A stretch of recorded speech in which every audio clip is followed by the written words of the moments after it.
उसके द्वारा बनाई हुई रसोई को पाने वाले की बुद्धि खराब होती है, रोग व्याधियां होती हैं।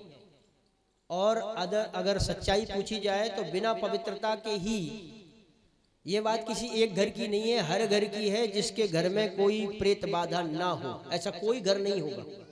किसी न किसी रूप में बड़ी बड़ी बाधाएं घुसी हैं, क्योंकि हम सब सिद्धांतों को झूठ समझते हैं। यहाँ का कोई बड़ा ऋषि मुनि उस बात को कहे तो हमें विश्वास नहीं होगा, और अमेरिका का कोई साइंटिस्ट उस बात को कह देगा तो हमें विश्वास हो जाएगा। हम इतने पछलग्गू हो गए हैं कि अपने स्वाभिमान को ही भूल गए हैं, अपनी परंपराओं को भूल गए हैं, भक्ष खाने में मन लगाते हैं। केवल गलत क्या है सही क्या है इसका कोई मतलब नहीं है। शूकर इसीलिए तो प्रशंसा करता है कि लगता है मेरे खानदान के सब जन्म लिए हैं। शूकर को कोई गलत और सही पवित्र पवित्र से मतलब नहीं, पेट भरना है। ऐसी हमारी बुद्धि हो गई, हमारा मन हो गया, क्या पवित्र है क्या नियम धर्म है। और कुछ दिन रुक जाइए, पहले तो बड़ी बूढ़ी माताएं विवाह शादी में बड़ी कुल परंपरा को निभाती थी, इसलिए स्वस्थ और संपन्न रहते थे। और आज तो जो मॉडल जमाने की लड़कियां आई हैं बहू बन के, वो कहती हैं सब ये रूढ़िवादिता है, इसमें कुछ भी नहीं है। लेकिन इसका बहुत बड़ा महत्व है। हम लोग अपना बहुत कुछ खोते जा रहे हैं, इसलिए इन परंपराओं को हमें पकड़ना पड़ेगा, अपनाना पड़ेगा, उससे हमारा ही हित है। हम किसी पे उपकार नहीं करेंगे, अपने आप को सुखी रखेंगे। तो इस तरह से ब्रह्महत्या को बांटा और फिर वो राजा बने इंद्र। लेकिन इनके पिता तुष्टा को पता चला कि मेरे पुत्र का विश्व रूप का वध कर दिया इंद्र ने, तो इन्होंने एक बहुत बड़ा राक्षस उत्पन्न किया जिसका नाम पड़ा वृत्तासुर। और वृत्तासुर ने तहलका मचाया, सब लोग घबराए। देवता ब्रह्मा जी के पास पहुंचे, बोले महाराज क्या उपाय है, यह दैत्य तो बड़ा प्रचंड है, ये तो बड़ा हाहाकार मचा रहा है। तब ब्रह्मा जी ने कहा भैया हम क्या करें, दधीच ऋषि के पास जाओ, यदि दधीच ऋषि अपनी हड्डियां दे दें, उससे वज्र बने, उस वज्र से इसका वध किया जा सकता है। दधीच मुनि के पास गए।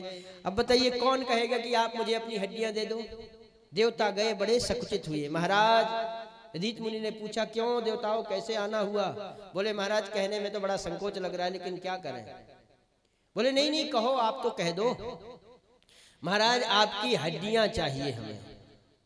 बोले देवताओं एक बार भी मन में तुम्हें भय नहीं लगा, जीवित व्यक्ति से कह दो कि मुझे अपनी हड्डियां दे दो पूरी, तो क्या लगेगा उसके मन में। लेकिन यह लोकहित की बात है, इसलिए परमार्थ के कार्य साधुन धरा शरीर, हम तो केवल जीवित ही रहते हैं परमार्थ के लिए। और अगर ये हड्डियां किसी तुम लोगों के कल्याण के काम में आए तो अवश्य ले लो। लेप पदार्थ लगा करके उनकी चमड़ी को जानवरों से चटवाया गया, हड्डियों को लाया गया, वज्र बनाया। लेकिन वो वज्र लेकर के जब इंद्र पहुंचा वृत्तासुर के सामने, तो उस वज्र में भी वृत्तासुर को भगवत दर्शन होने लग गए।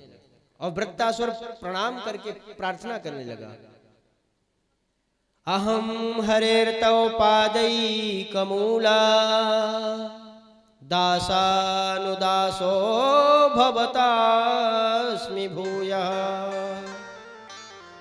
हे प्रभु मैं आपका दास बनूं, मेरी बड़ी अभिलाषा है। हे हरीर मैं आपके पैर का चरणों का सेवक बनना चाहता हूं। हे प्रभु यदि आप अपने चरणों का सेवक ना बनाओ तो दासानुदासा, ऐसी कृपा करो कि मैं आपके दासों का भी दास बन जाऊं, तो भी मैं अपने आप को धन्य समझूंगा। स्तुति की। इधर इंद्र ने ललकारा, अरे दुष्ट क्यों पाखंड कर रहा है, युद्ध कर। तो इन्होंने युद्ध किया। इंद्र के ललकारने पर भी इन्होंने स्तुति करनी अभी बंद नहीं की। वृत्तासुर ने भगवान से प्रार्थना की, हे प्रभु मैं आपके बिना कैसे रह पाऊं, मैं रह भी नहीं पाता, मुझ में आप कृपा करो। जिस तरह से छोटे बछड़े को गऊ चरने गई हुई गौ माता की प्रतीक्षा रहती है, मुझे भी आपकी वैसे ही प्रतीक्षा है। अजात पक्षा इव मातनां खगाः स्तन्यं यथा वत्स खगा क्षुधार्ता प्रियं प्रियैवाभिषितं विषण्णा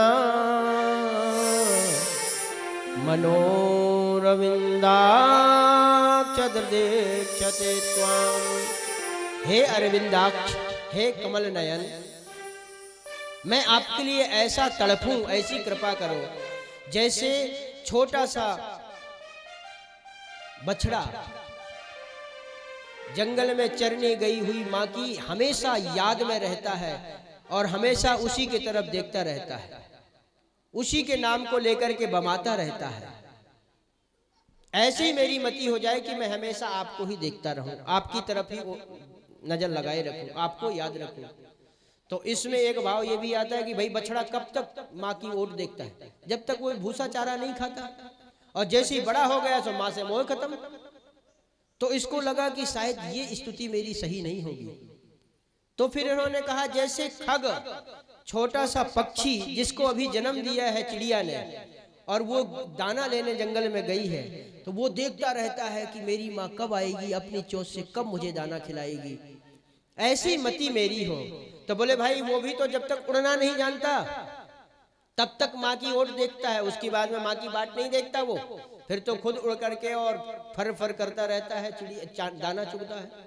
तीसरा इन्होंने दृष्टांत दिया महाराज, प्रियम प्रियैवा विशतम वृषण्णा, जैसे पति पत्नी में प्रिया प्रीतम में परस्पर प्रेम बढ़ता ही है।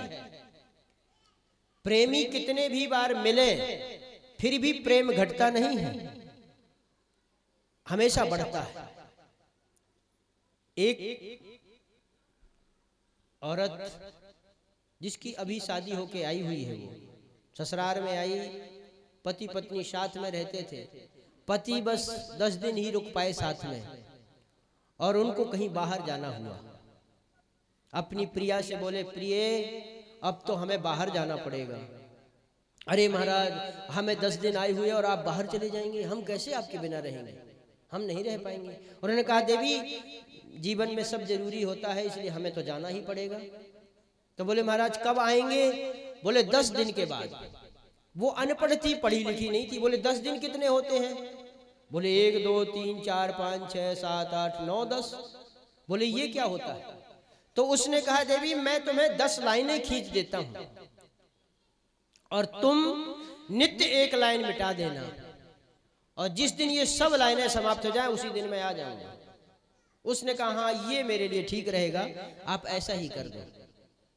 वृत्तासुर कहता है महाराज मेरी ऐसी आसक्ति हो, 10 लाइनें खींची, पत्नी जब रोज सुबह जगती है तो सबसे पहले वो 1 लाइन को मिटाती है,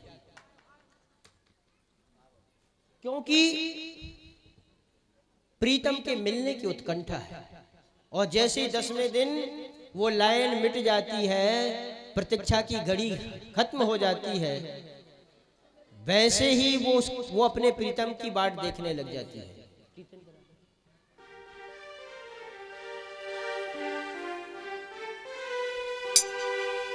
राधा राधा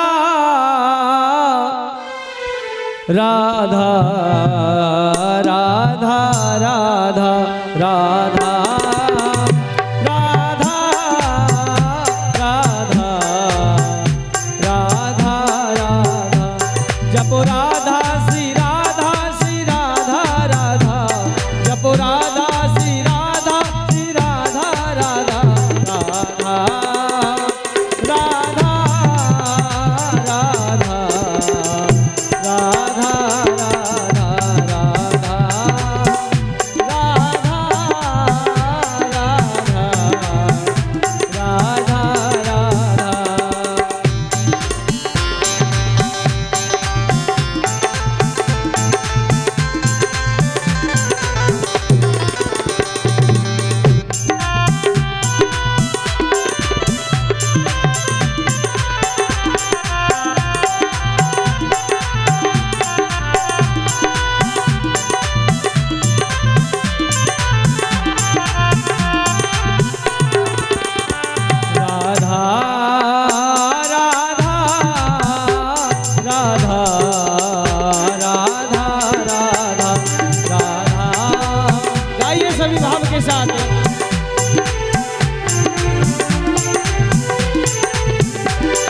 जो न राधा जपे बकु मोहन तजे, जो न राधा भजे बकु मोहन तजे।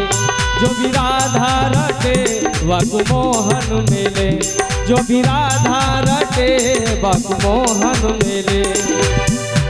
मंत्र मोहन की मुरली ने यही साधा, मंत्र मोहन की मुरली ने यही साधा। राधा राधा राधा राधा राधा राधा राधा राधा राधा राधा। जपो राधा श्री राधा श्री राधा राधा, भजो राधा श्री राधा श्री राधा राधा। जपो राधा श्री राधा श्री राधा राधा, जपो राधा श्री राधा श्री राधा राधा राधा राधा राधा राधा।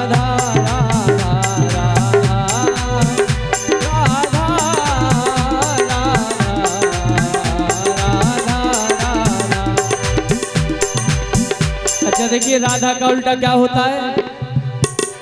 हाँ जी, हम अगर राधा लिखेंगे तो राधा का उल्टा क्या हो जाएगा? धारा। क्या बात है, पढ़े लिखे काफी है गांव में। चलिए कोई बात नहीं।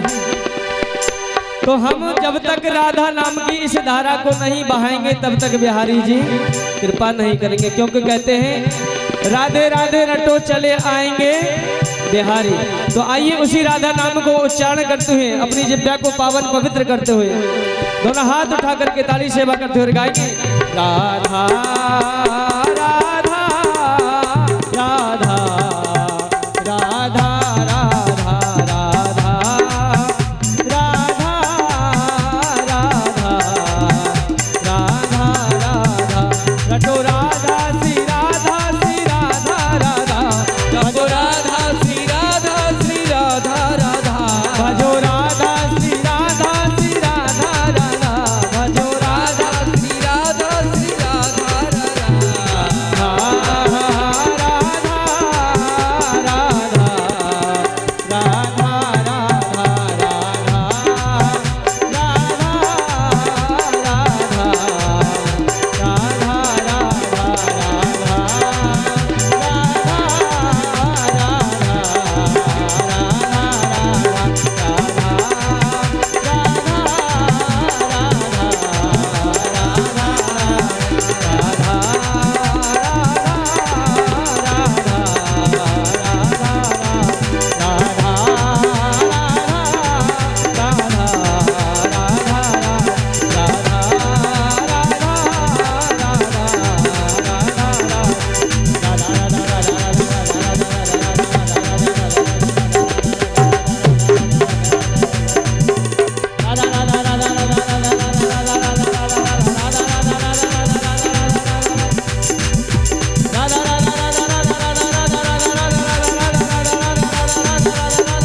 बोले बाके बिहारी लाल की जय। जय जय श्री राधे।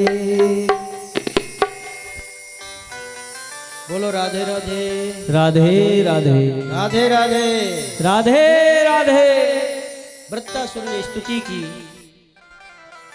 प्रभु जिस तरह से प्रिया और प्रीतम परस्पर प्रीति को बढ़ाते हैं, उसी तरह से आपके चरणों में मेरी प्रीति प्रगाढ़ होती रहे, यही आपसे प्रार्थना है।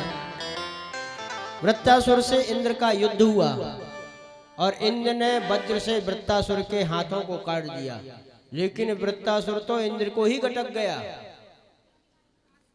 तब वज्र के द्वारा इंद्र ने वृत्तासुर के पेट को फाड़ा और फिर बाहर निकले। राजन, इसमें उसे 100 वर्ष लग गए। इतना विशाल का यह राक्षस था। इस तरह से वृत्तासुर का अंत हुआ।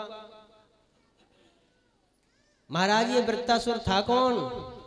पूर्व जन्म में कौन था जो ऐसा बड़ा राक्षस बना, और किसका अभिश्राप था इसको?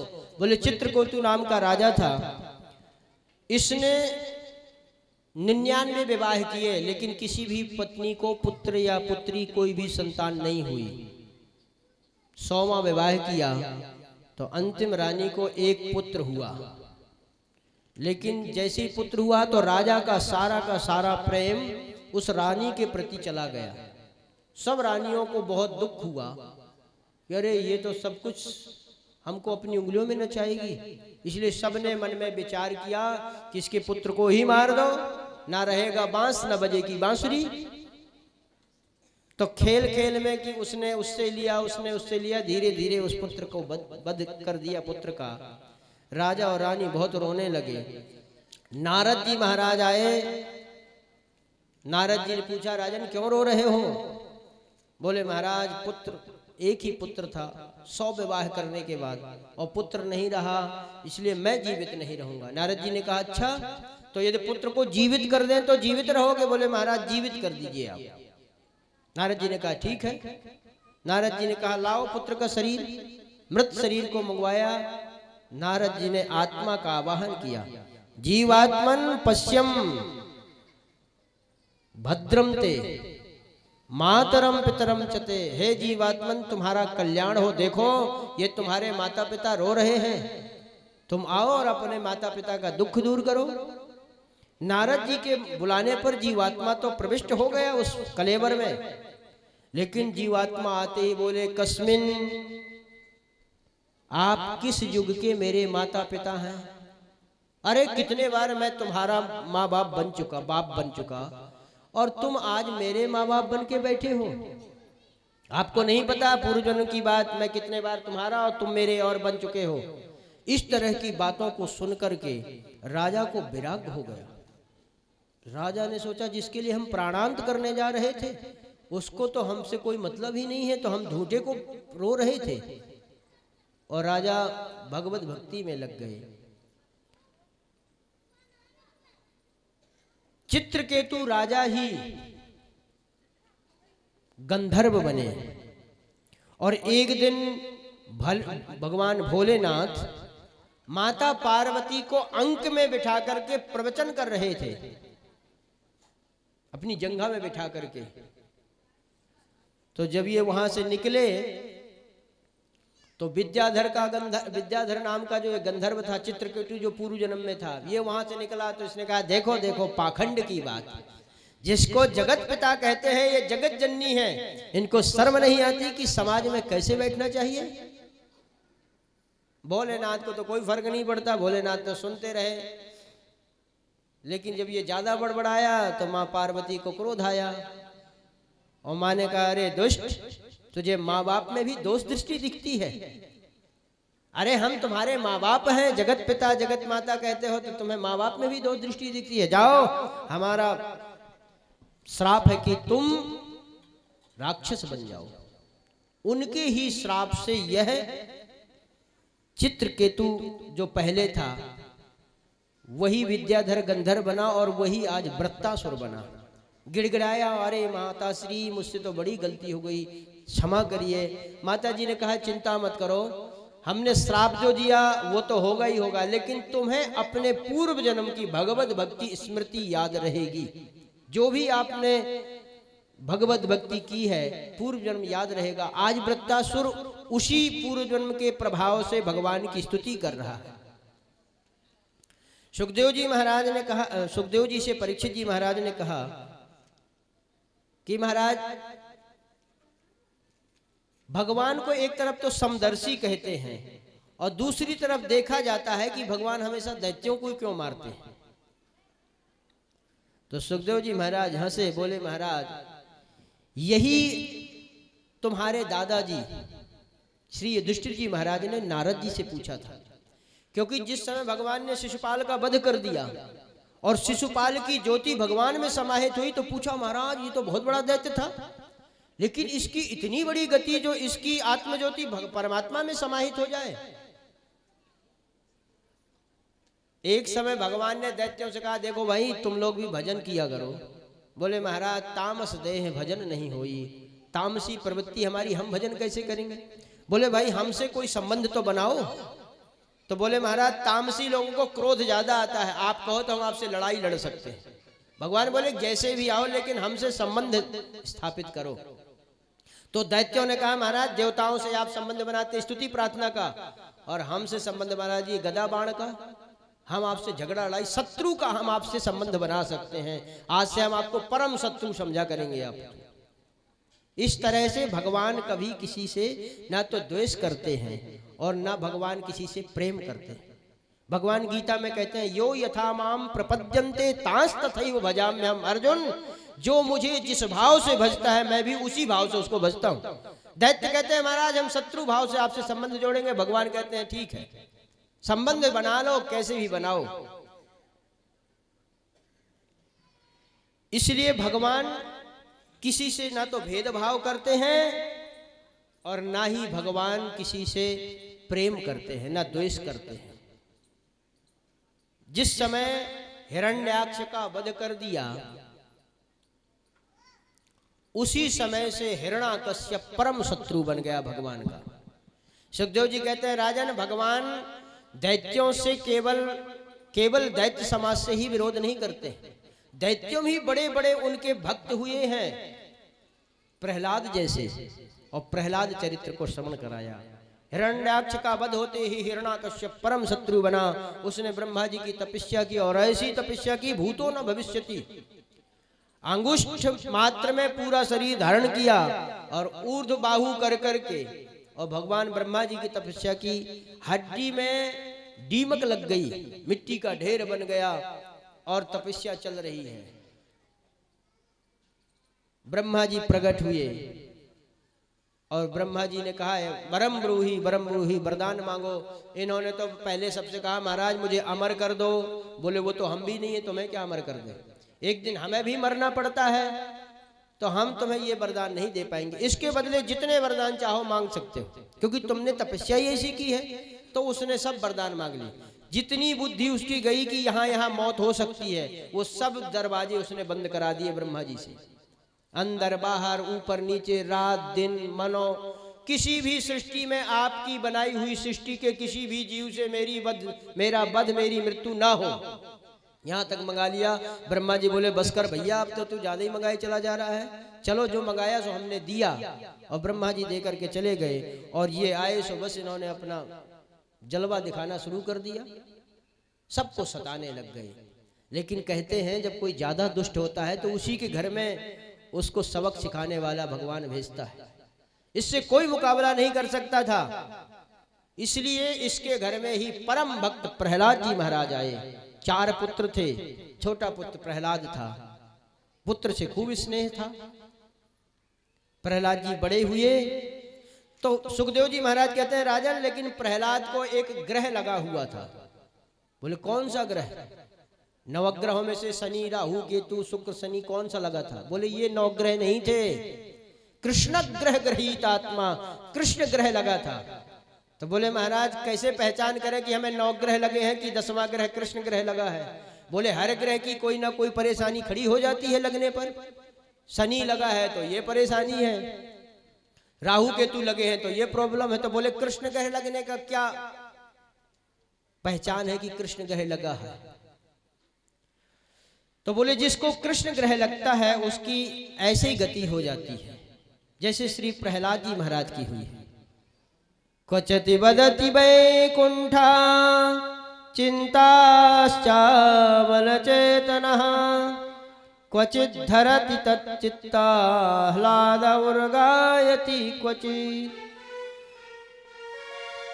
जब कभी वह खड़े खड़े अपने आप ही रोने लग जाता है भगवत चिंतन में, कभी कभी हंसने लग जाता है, कभी कभी नाचने लग जाता है, कभी उच्च स्वर से भगवान को पुकार करने लग जाता है। बाबरा दुनिया में तो दिखेगा कि पागल हो गया, लेकिन उसको भगवत भक्ति के भगवत चिंतन के कारण यह होता है। प्रहलाद जी महाराज जब बड़े हुए, इनको एक दिन हिरण्याकश्यप ने बुलाया और कहा पुत्र जाकर के तुम गुरुकुल में अध्ययन करो। पिताजी 2 आज्ञा। और इनका ही विश्वविद्यालय था, दैत्य विश्वविद्यालय, षंडामर्ग दैत्य विश्वविद्यालय, दैत्यों की वहां पढ़ाई होती थी। षंडामर्ग के विद्यालय में इनको रखा गया। कुछ दिनों बाद प्रहलाद आए अपने अंक में बिठा करके, और हिरण्याकश्यप ने कहा, पुत्र तुमने अब तक क्या सीखा है, और उसमें से जो सबसे अच्छी चीज हो वो मुझे बता दो, वही मैं तुमसे सुनना चाहता हूं।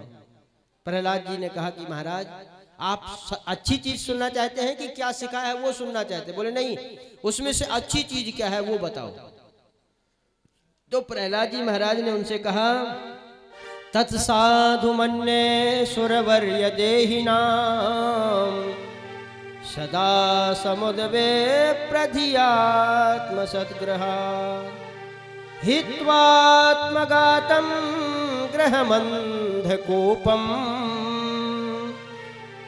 वनम गतो धृतमाश्रयेता। हे पिताश्री, यदि आप मुझसे सही पूछना चाहते हैं और अच्छी बात पूछना चाहते हैं तो मैं यही कहूँगा कि ऐसा सुंदर जीवन पाकर के भगवत भक्ति के लिए या तो किसी साधु की शरण में जाना चाहिए जो हरि के गुणों को सुना करके हमें भक्त बनाए, और जब उन गुणों को सुन सुन करके परिपक्व हो जाए तो सब कुछ त्याग करके और इस अंध परंपरा से निकल करके हमें जंगल में भगवान की शरण में जाना चाहिए।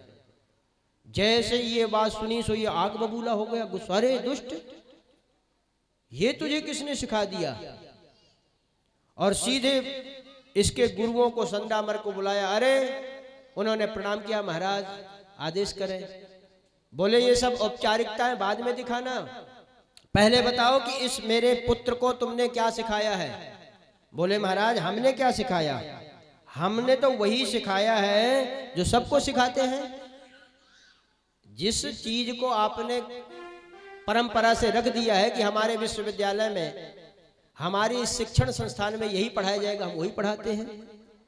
क्योंकि गुरु होता तो गुरु तो वो पढ़ाता है जो अंधकार से उजेले की तरफ ले जाए, लेकिन मास्टर तो वही पढ़ाएंगे जो सरकार कहेगी। गामाने गणेश पढ़ाते थे, सरकार ने कहा सांप्रदायिकता फैल जाएगी, हिंदुओं की ज्यादा बढ़ोतरी, इसलिए गामाने गधा पढ़ाओ। तो गणेश छोड़ के गामाने गधा पढ़ाने लग गए। तो बोले सरकार आपने जो कहा गणेश छोड़ के गधा पढ़ा देंगे, हमें तो पढ़ाना है। तो बोले ये गुरु नहीं है, ये राज सेवक है। इसलिए राज सेवकों ने कहा प्रभु आपने जो पद्धति नियुक्त की है वही हमने पढ़ाया, हमने कुछ भी नहीं पढ़ाया। तो बोले ये क्या बोल रहा है? बोले हमें इसको सुधारेंगे, पता नहीं ये कहां से बोल रहा है। इस तरह से वो षंडामर्ग इसको पुनः ले गए और ले जाकर के पूछा, पुत्र तुम ये सब क्या बताते हो? कुछ दिनों के बाद में उसको इन्होंने फिर समझाया। एक दिन छुट्टियों का दिन आया, सब बच्चे चले गए छुट्टी में दीपावली की, तो ये भी अपने राज भवन में आ गए। इनकी माँ कयाधु ने इनको सुंदर सुसज्जित किया, नहला धुला करके, और पिता की गोद में बिठाया। पिता ने इनको अपने अंक में बिठाया और पूछा कि बेटा सबसे अच्छी बात क्या तुमने पढ़ी और सबसे अच्छी बात क्या है वो बताओ। प्रहलाद जी कहते हैं क्या बताऊं? पूछते सबसे अच्छी बात है कि सबसे अच्छी बात बताओ, और सुनना चाहते हैं सबसे बुरी बात तो बताओ मैं क्या करूं।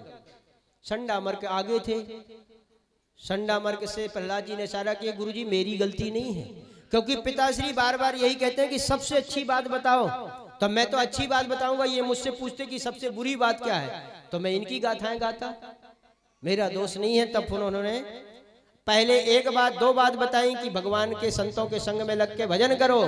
अब इन्होंने 9 बातें सीखी। पिताश्री मैंने 9 बातें सीखी हैं जो सबसे अच्छी। बोले अच्छा बेटा ये तो बड़ी अच्छी बात है, कौन सी 9 बातें हैं? 9धा भक्ति का विस्तार किया। जिस जीव को भगवत भक्ति चाहिए वो 9 तरह से भगवान के अर्चना में लग जाए। श्रवणम कीर्तनम विष्णु स्मरणम पाद सेवनम अर्चनम वंदनम दास्यम सख्यमात्मनिवेदनम। सबसे पहली बात है श्रवण करो, कोई सुनाने वाला ना मिले। 7 दिन के बाद में फिर कीर्तन करना, और कीर्तन भी एक ढोलक बजाए, एक हारमोनियम बजाए, एक मजीरा बजाए, तब कीर्तन भी करने में आनंद आता है। तो अगर वो भी ना कोई मिले तो फिर स्मरण करना एकांत में बैठ करके, स्मरण करना। जब तक माला चले तो ठीक है, नहीं तो फिर पाद सेवन, ठाकुर जी की सेवा में लग जाना।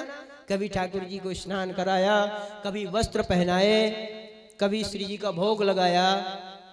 पाद सेवनम, अर्चनम, उनकी अर्चना करना।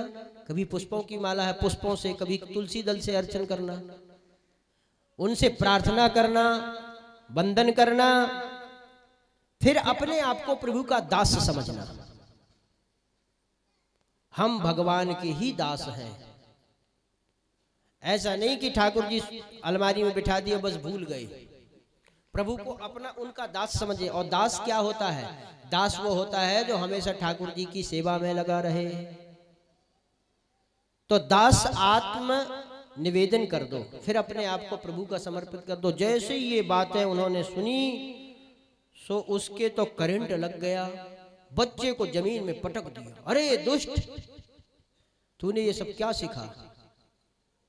संडा मर्ग बेचारे घबरा गए, हाथ जोड़ के थर थर कांपने लगे, लाल लाल आंखें देखी जैसे हिरण्याकश्यप की। बोले महाराज हमारी कोई गलती नहीं है।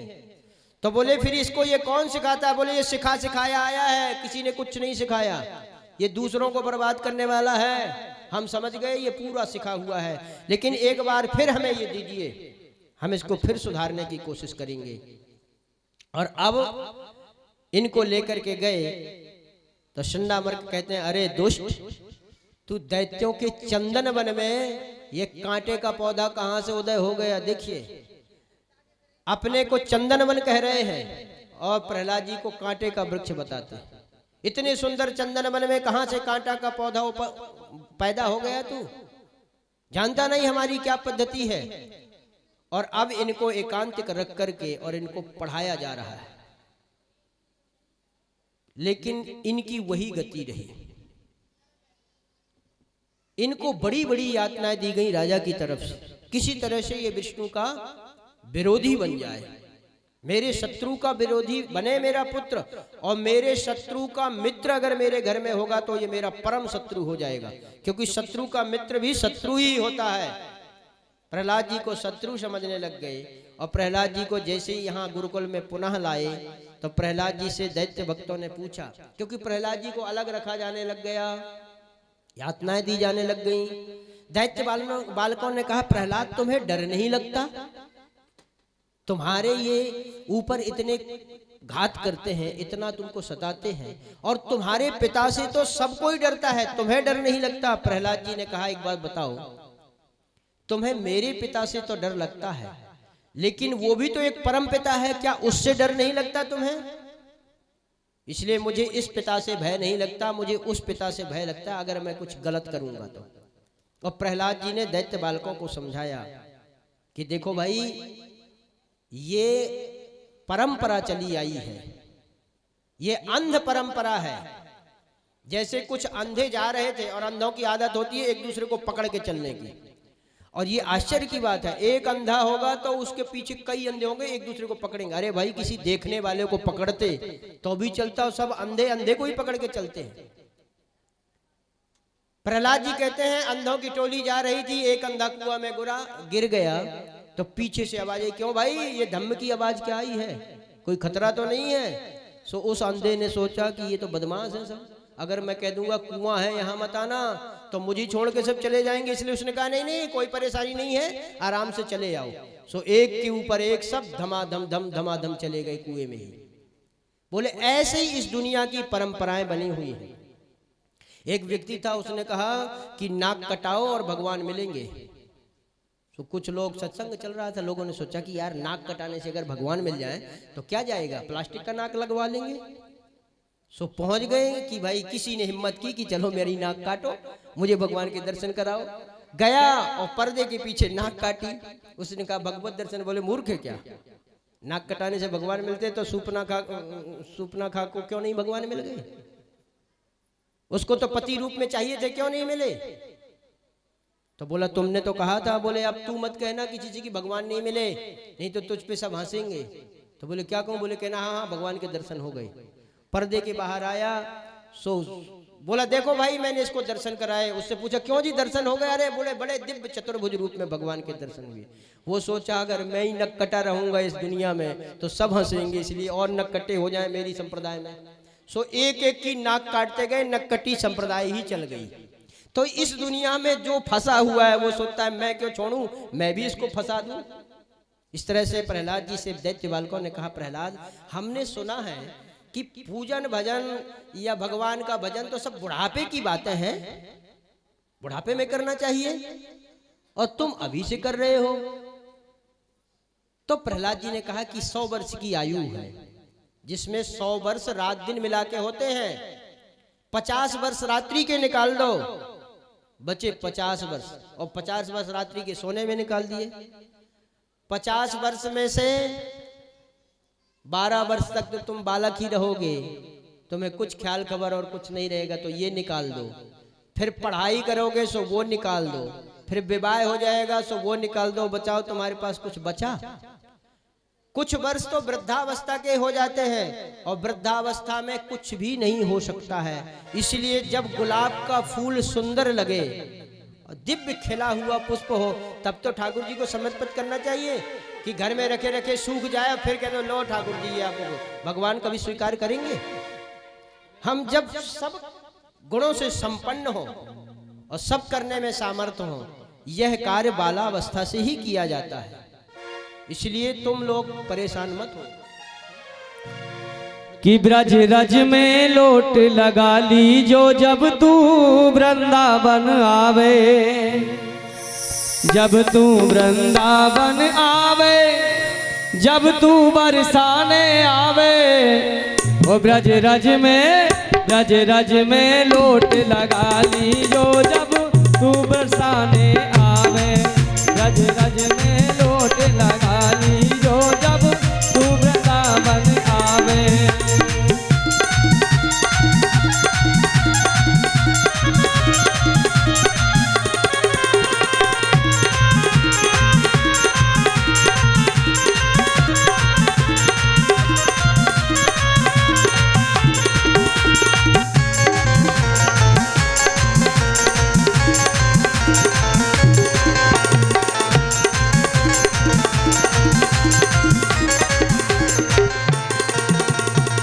मन तेरो कछु है गयो मैलो, मन तेरो कछु है गयो मैलो, या ब्रज में कन्हैया खेलो, या ब्रज में कन्हैया खेलो। ओ मन तेरो कछु है गयो मैलो, मन तेरो कछु है गयो मैलो, या ब्रज में कन्हैया खेलो, या ब्रज में कन्हैया खेलो। या रज को शीश नवाली जो जब तू वृंदावन आवे, रज में लोट लगा ली जो जब तू वृंदावन आवे।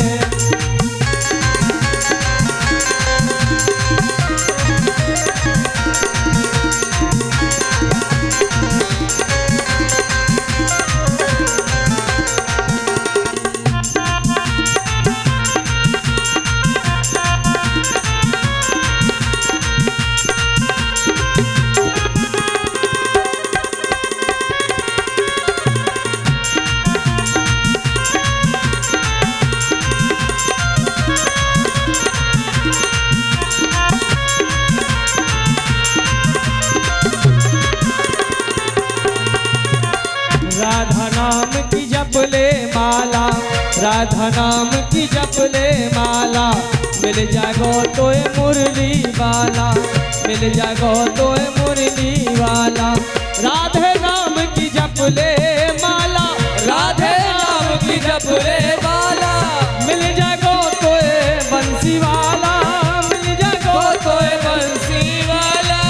राधा नाम की, राधा नाम की, राधा नाम की रटना लगा ली जो जब तू वृंदावन आवे, रज रज में लोट लगा ली जो जब तू वृंदावन आवे।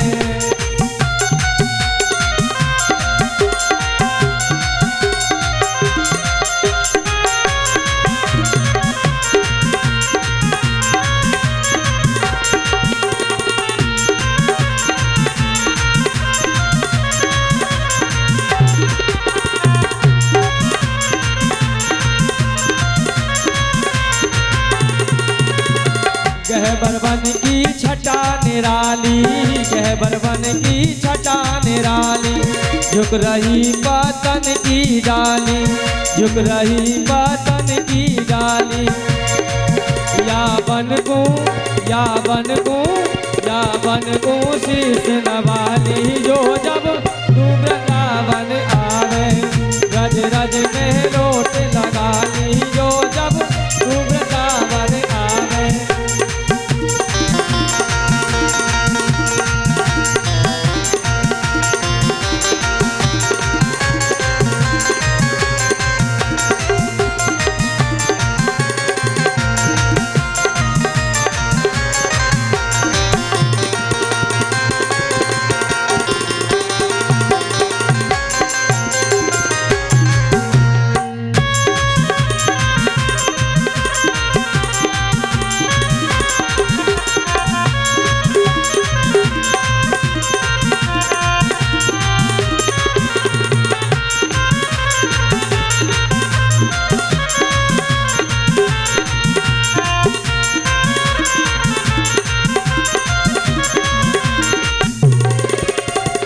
राधा नाम हिये में धारो, राधा नाम हिये में धारो, पार करे गो बंसी वारो, पार करे गो बंसी वारो। राधा नाम हिये में धारो, राधा नाम हिये में धारो, पार करे गो बंसी वारो, पार करे गो बंसी वारो। परिक्रमा परिक्रमा परिक्रमा एक लगा ली, जो जब तू गोवर्धन आवे, परिक्रमा एक लगा ली, जो जब तू वृंदावन आवे।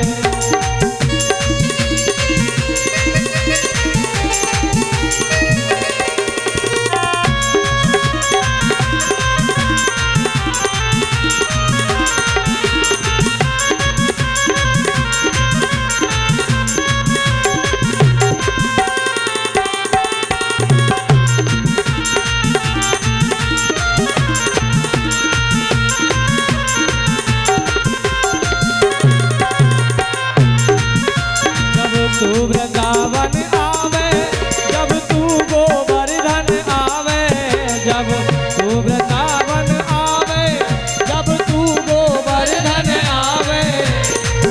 रज रज में, रज रज में, रज रज में लोट लगा ली, जो जब तू वृंदावन आवे, रज रज में लोट लगा ली, जो जब तू वृंदावन आवे, रज रज में जो जब तू वृंदावन आवे, ओ जब तू वृंदावन आवे, जब तू वृंदावन आवे, जब तू वृंदावन आवे, जब तू वृंदावन।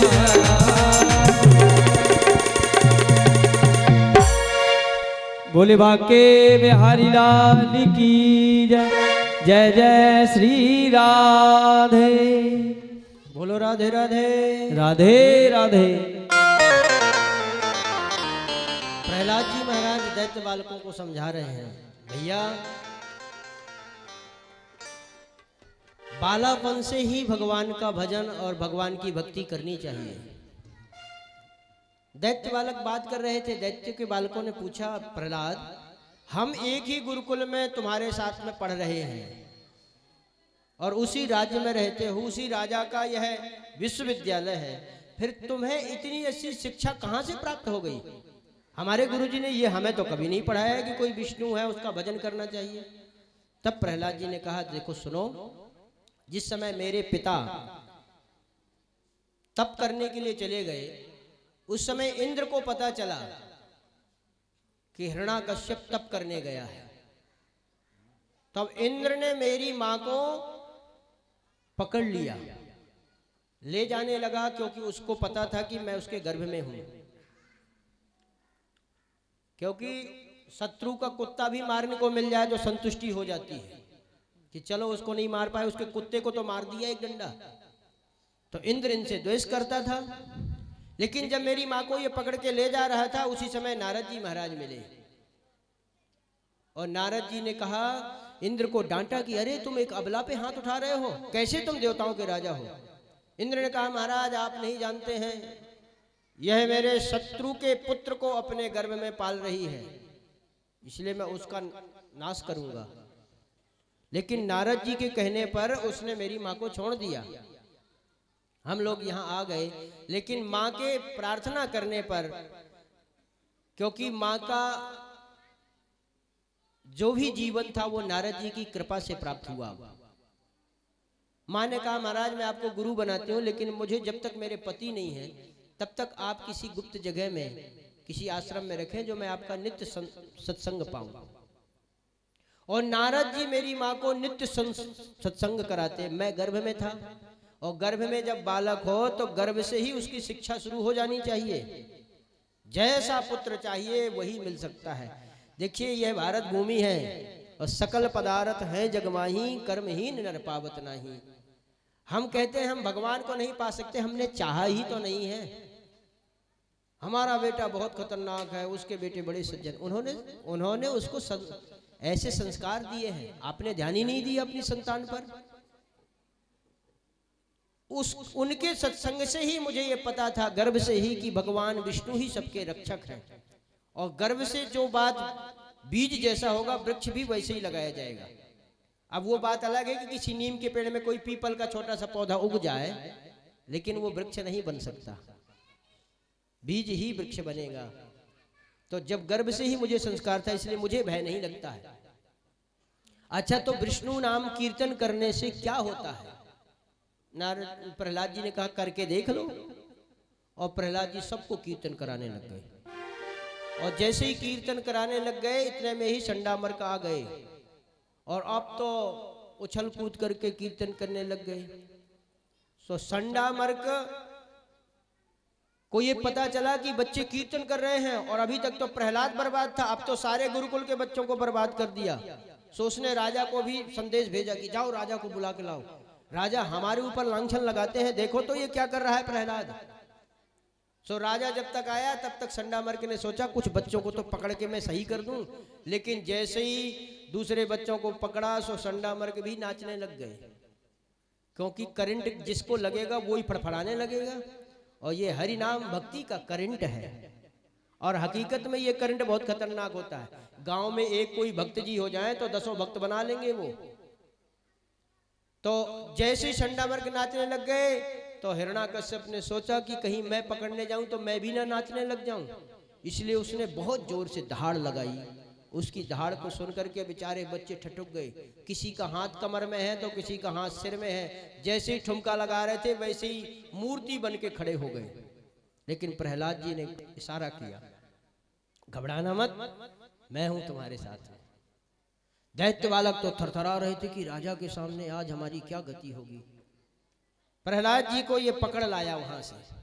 नाना प्रकार की यातनाओं के बावजूद भी प्रहलाद जी को ये मार नहीं पाया, भगवान ने रक्षा की। एक दिन इसने सोचा कि इसको जहर पिलाया जाए। कयाधु इसकी ज्यादा परवरिश में रहती थी, और जब भी ये उसको यातना देते तो कयाधु तो माँ थी और माँ नहीं देख पाती, इसलिए कयाधु कहती महाराज बालक है, सुधर जाएगा, इसको ऐसा मत करो।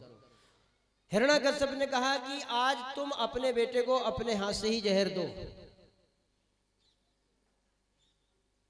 अब पुत्र को जहर देना पति की आज्ञा से। कयाधु ने जो दूध नित्य प्रति देती थी उसी दूध में जहर मिलाया, लेकिन बालक से कहा बेटा इस दूध को मत पीना, इसमें जहर है। प्रहलाद जी ने कहा फिर आप मुझे जहर क्यों दे रही हैं, आप तो माँ हैं। बोले तुम्हारे पिता की आज्ञा है। तो बोले अगर पिता की आज्ञा है तो मुझे पी लेना चाहिए, जब पिता की आज्ञा है तो मैं क्यों ना पीऊं। और कयाधु तो बेचारी मूर्छित हो गई कि बालक को अपने हाथ से जहर में दे रही हूं, इससे बड़ा दुख क्या हो सकता है। उधर वो मूर्छित हुई, इधर प्रहलाद जी जैसे ही दूध पाने लग गए आकाशवाणी हुई, अरे भक्त प्रहलाद, आज तक कभी ऐसा नहीं हुआ कि तुम कोई भी वस्तु खाओ उसको बिना भोग लगाए पा जाओ, तो आज तुम भोग नहीं लगाओगे। प्रहलाद जी ने कहा महाराज इसमें जहर है, ये भोग लगाने की वस्तु नहीं है। तो वैष्णव तो कभी बिना भोग लगाए कुछ पाते नहीं, तुम कैसे पा सकते हो? ये पिता की आज्ञा है, मुझे पाना होगा। देखिए ये भक्ति होती है। और हमारे मन में शंका हो जाए कि यहाँ छिपकली निकली है और एक कटोरा दूध भरा रखा था और कहीं छिपकली ने तो नहीं दूध पी लिया, तो पहले हम सोचेंगे चलो ठाकुर जी को पिला दो, ठाकुर जी पी लेंगे तो अमृत बन जाता है। तो ऐसी भक्ति कई लोग करते हैं कि जहर को पहले भगवान को पिला करके उसका परीक्षण करना चाहते हैं, लेकिन प्रहलाद जी ने कहा महाराज ये आपके पीने के योग्य नहीं है, इसलिए आप इसका पान नहीं करें। प्रहलाद जी को कुछ नहीं हुआ, ऊपर से झरझर तुलसी की वर्षा हुई। भगवान तो हालाहल विष पी सकते हैं, तो ये विष क्या है? फिर भी जब हिरण्याकश्यप को पता था मेरे बेटा को कुछ भी नहीं हुआ, तब उसने एक दिन पकड़ा और हिरण्याकश्यप ने कहा प्रहलाद से कि प्रहलाद तुम किसके बल से तुम इतना निर्भय रहते हो, बताओ। प्रहलाद ने कहा कि जो सबका बल देने वाला है मैं उसके बल से रहता हूं, जिसने आपको भी बल दिया है। तो बोले वो है कहां? बोले आप बताओ वो कहां नहीं है? वो तो सब जगह है। हिरण्याकश्यप ने कहा क्वासौ यदि स सर्वत्र अकस्मात् स्तंभे न दृश्यते। क्या भक्त प्रहलाद से पूछा पिता ने कि क्या इस खम्भे में भी तुम्हारा हरि है?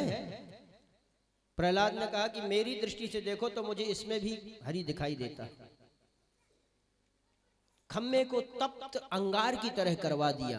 अब प्रहलाद जी महाराज को थोड़ा सा हृदय में विश्वास कमजोर होने लग गया।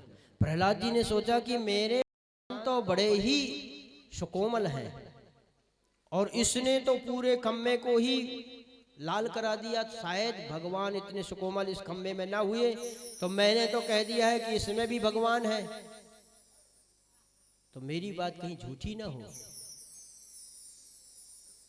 जब ऐसा विचार आया तो भगवान एक चींटी का रूप धर के उस खम्भे में चलने लग गए। प्रहलाद ने देखा कि इतने तपे हुए खम्भे को अगर चींटी नहीं जला सकती है, तो मेरे चींटी को जब ये खम्भा नहीं जला सकता इतनी छोटी, तो मेरे हरि को इसको टच करने की क्या हिम्मत होगी। इसलिए प्रहलाद भक्त ने कहा हाँ पिताश्री इसमें है वो, अभी भी है? बोले हाँ अभी भी है। तब उसने गदा का प्रहार किया और खंडा चरचरा के गिरा। इतने में ही खम्भा टूटने के साथ ही भगवान का प्राकट्य हुआ। आधे नर और आधे सिंह। बोले नरसिंह भगवान की। नरसिंह भगवान का प्रादुर्भाव हुआ। नरसिंह भगवान ने जैसे ही उसकी तरफ हाथ बढ़ाया और अपनी गोद में झटक्का मार के पकड़ लिया, बिठा लिया, देहली में बैठ गए। हिरण्याकश्यप बोला नहीं नहीं मुझे भयभीत मत करना, तुम कोई बहरूपिया आ गए हो, आधा नर और आधा सिंह बन के, इसलिए मुझे तो ब्रह्मा जी से वरदान है, मैं कभी भयभीत नहीं होने वाला, ना मुझे मार पाओगे। भगवान ने कहा अच्छा, तो ब्रह्मा जी ने क्या वरदान दिया था? बोले मैं किसी से नहीं मर सकता हूं। सारी शर्तों को पूरा किया गया। तब हिरण्याकश्यप ने कहा महाराज ये शर्तों के बावजूद भी एक बात मैंने उनसे कही थी कि मैं किसी से नहीं मरूंगा, ब्रह्मा की सृष्टि में किसी से नहीं मरूंगा, तो आप मुझे कैसे मार सकते हैं? भगवान ने कहा मूर्ख, ब्रह्मा मुझे नहीं बनाता, मैं ब्रह्मा को स्वयं बनाता हूं, इसलिए देख मैं कौन हूं। और भगवान ने अपने हाथों से ही और उसका प्राणांत कर दिया। इतने क्रोधित थे भगवान कि उसके आंतड़ियों को ही अपने गले में डाल लिए, चाटने लग गए।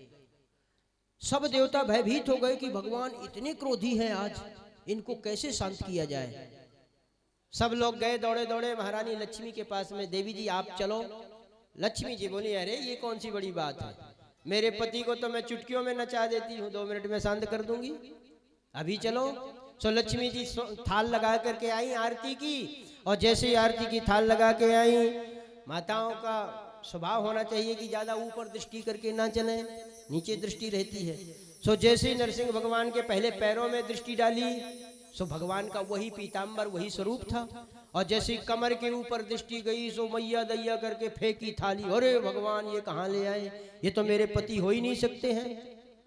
लक्ष्मी जी भी भग गई। जब सब देवताओं की कोई युक्ति काम नहीं की, तो ब्रह्मा जी ने सोचा कि जिसके लिए भगवान ने यह रूप धारण किया, जिसके लिए क्रोध को अपनाया है, उसी को आगे किया जाए। सब देवताओं ने प्रहलाद जी को आगे किया। प्रहलाद जी जैसे ही उनके साथ में स्तुति के लिए आगे बढ़े, भगवान ने प्रहलाद जी को उठा लिया और चाटने लग गए। प्रहलाद बालक थे, वो भी थोड़ा सा भयभीत होने लगे। भगवान सिर में हाथ घुमाया, बोले प्रहलाद भक्त मुझे क्षमा करना, क्योंकि मुझे आने में बहुत विलंब हुआ। अगर आज कलयुग के भक्तों की इतनी परीक्षा भगवान ले तो कोई भक्त नहीं बनेगा। कलयुग में भक्ति बहुत सहज है। बताइए ऐसा कोई भक्त होगा कि इतनी यातनाओं को सहने के बाद भी भक्ति ना त्यागे? आज कई लोगों के घर में ठाकुर जी होते हैं, बड़े बड़े ठाकुर जी, और कुछ घटनाएं हो जाती हैं तो उनको जमुना जी में, गंगा जी में सिरा देते हैं। अरे जब से ये ठाकुर जी आए, जब से हमारा सब चौपट होते चले जा रहा है। बताइए भक्ति का मार्ग भी कोई साधारण मार्ग नहीं है। इसलिए प्रहलाद जी से भगवान ने कहा प्रहलाद मुझे क्षमा करना, मुझे बहुत विलंब हुआ तुम्हारे पास आने में। प्रहलाद जी ने स्तुति की। भगवान ने कहा प्रहलाद तुम कुछ हमसे मंगा लो, हम तुम्हें कुछ देना चाहते हैं। प्रहलाद जी बोले महाराज मेरी ऐसी मति कर दो, मैं कभी किसी से कुछ मंगाऊं ही नहीं। मुझे ऐसा बनाओ कि मैं लोगों को देता रहूं, मैं कभी मंगाऊं नहीं। फिर भी भगवान बोले हमारे प्रसन्नता के लिए, बोले बस यही दो कि मैं कभी किसी से कोई याचना नहीं करूं। प्रहलाद जी महाराज ने भगवान की स्तुति की और वहीं ब्रह्मा जी प्रकट हो गए। ब्रह्मा जी ने जैसी स्तुति की, भगवान दहाड़ के दौड़े। ब्रह्मा जी बोले महाराज क्षमा करिएगा। भगवान बोले बस तुम्हारे कारण ये सब कुछ होता है। तुम तो किसी को भी कुछ भी वरदान दे देते हो, अगर यदि तुमने इसको वरदान नहीं दी होते तो ये क्यों सताता, इतना आतंक क्यों फैलाता। ब्रह्मा जी बोले महाराज अब खाई सो खाई, आगे खाऊं तो राम दुहाई। अब मैं कभी किसी को ऐसे दुष्ट को वरदान नहीं दूंगा, इस बार मुझे क्षमा करो। सुखदेव जी महाराज कहते हैं राजन इस तरह से भगवान ने हिरण्याकश्यप का उद्धार किया, भक्त प्रहलाद को सुख पहुंचाया। बताइए जो तुम कह रहे थे कि भगवान पक्षपाती है, दैत्यों को मारते हैं, देवताओं को जिलाते हैं, यहाँ कहाँ तुम्हें पक्षपात दिखा? भगवान को जिस भावना से जो जपता है उसको वही देते हैं। एक मनमंत्र में भगवान ने हरि अवतार लिया और ग्राह का उद्धार किया। मतवाला हाथी एक दिन गज का हाथ पैर एक ग्राह ने पकड़ लिया, घूमता रहता था। एक दिन सरोवर में गया स्नान करने, कई हथनियां थीं, बच्चे भी थे।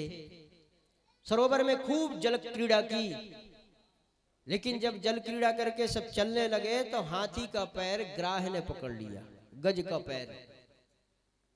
उसने खूब कोशिश की, सोचा छोटा सा कोई जीव होगा छोड़ देगा, लेकिन जब मजबूती से पैर पकड़ा गया तो बहुत कोशिश की। जब नहीं बाहर निकल पाया तो अपने पत्नी बच्चों को बुलाया, उन्होंने खूब कोशिश की तो वो भी असफल रहे और ये धीरे धीरे धीरे धीरे गज को पानी के अंदर ले गया।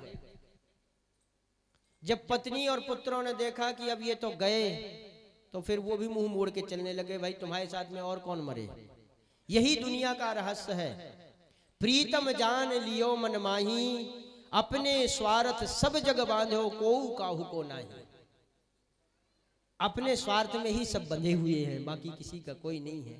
ग्राह को उस समय याद आई कि भगवान जिसके लिए मैं सब कुछ देने को तैयार था, जिनकी सुरक्षा में मैं रहता था, आज उन्होंने ही मेरा हाथ छोड़ दिया। एक पुष्प था और पुष्प को उखाड़ा और भगवान को समर्पित किया, हरि को समर्पण किया, खूब स्तुति की। लेकिन गजेंद्र मोक्ष की जो स्तुति है उसमें किसी का नाम नहीं लिया गया। सब देवता आए कि बड़ी स्तुति हो रही है, पुष्प लिए है, मुझे बुलाएगा, लेकिन किसी का नाम नहीं लिया। थोड़ा बचा डूबने में, तभी हरि ने उसके सूंड को पकड़ा और बाहर निकाला। देवताओं ने पूछा महाराज आपको तो कभी बुलाया नहीं और आपने इसकी रक्षा कर दी। भगवान बोले जो किसी का नाम ना आए वहां हम होते हैं, जब किसी को नहीं कहा तो फिर हम ही हो गए, इसलिए हमने इसका उद्धार किया।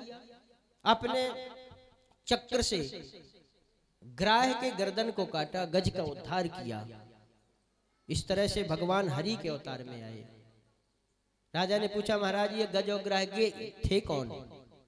पूर्व जन्म का इनका क्या प्रसंग है?